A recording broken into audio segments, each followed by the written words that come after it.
Toronto's usually a seller's market where the buyer can negotiate their terms. Is that the case right now? Right now, it is very much a buyer's market. And usually when people hear the term buyer's market, they're assuming great deals. And absolutely, there are some good deals to be had. But what's happening for us is instead of chasing, we're choosing. That means we're getting the neighborhoods we want, the streets we want, ability to do due diligence and more thorough due diligence.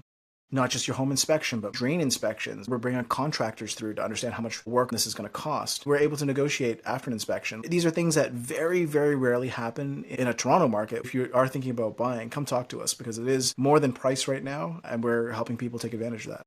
So is it worth buying now if I'm not planning to build or renovate right away? Absolutely. One of the things that we really care about is not just present value of a property, but future value of a property. Appreciation doesn't happen by mistake. It happens because there's future value of a property. What do we mean by this? Maybe it's duplex potential, or it's laneway ready, or you're in a good zone where you can do multifamily or even large multifamily.